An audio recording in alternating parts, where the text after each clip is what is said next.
Hey guys, today's video is a very quick and short tutorial on how you can get the Cinelike D and Cinelike V picture profiles on your Panasonic GX85.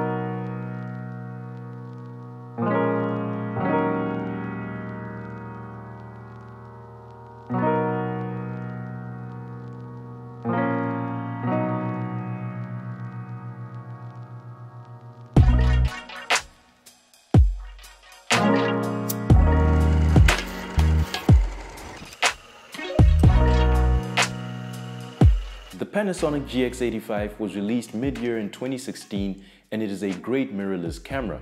It has an older brother, the G85, which is pretty much built on the exact same foundation, though as you'd expect, it has a few key features over the GX85. In typical Panasonic fashion, this is yet another attempt at market segmentation.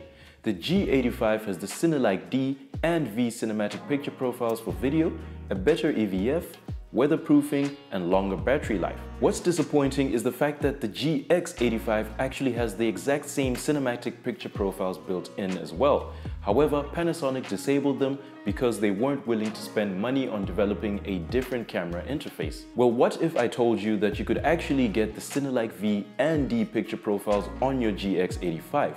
Then would you save that extra $300 and get the GX85 instead?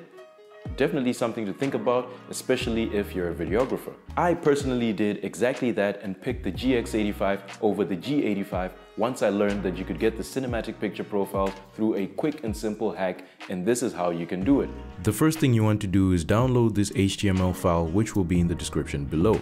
Now, the original creator of this hack remains anonymous, but thanks to David Hawkins for sharing it. After downloading the HTML file, you want to open it in your web browser, and before we can go any further, you now need to connect to your camera's Wi-Fi. On your GX85, you want to click on Menu, then on the left tab go to the spanner icon, and at the bottom of the first page, Wi-Fi. Select Wi-Fi function, New Connection, and then Remote Shooting and View. On your computer or smartphone, connect to the Wi-Fi network that matches with the one specified on your camera screen. If all is done correctly, your camera should now say Wi-Fi connection completed at the top left in blue. Now go back to where you have that HTML file open in your browser, and the first thing you want to do is click on Handshake to make sure the browser and your camera can communicate. You should get the message OK and the camera model after. Go back and then click Connect. Your browser will say OK, and now your camera will display under remote control and return to the viewfinder. Now switch your mode out to C to put it in the custom mode on your camera, and then go back to your browser and click on Deploy Cinelike D. If successful, you should see your camera viewfinder become a lot less saturated and the picture will look flat.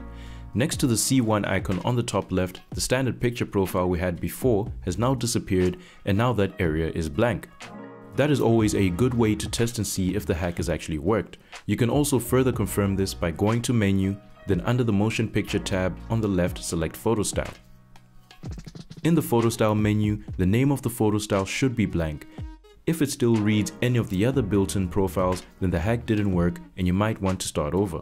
So Cinelike D is now activated on your GX85. However, if you turn off the camera, the settings will be lost and you go back to the standard picture profile. To stop that from happening, what I like to do is save the current setting as a custom setting. To do that, hit Menu on the camera, then on the left tab scroll to the spanner with a C next to it. Then select the very first option, which should be Custom Set Memory. Now select which custom setting you want to save the picture profile to. So in this case, on my camera, I have Cinelike D saved as the Custom 1 setting and Cinelike V saved as the Custom 2 setting, which I can always switch between pretty easily in the camera menu. Also note that the procedure for activating Cinelike V is exactly the same, though when saving your settings, make sure you save on any other of the two custom presets that you haven't already used. When comparing the images, it's easy to see that Cinelike D is the one that will give you the most dynamic range and latitude in post, though it does require a lot more work. Cine V is definitely less flat and in some instances actually looks a lot like a standard Rec 709 picture profile.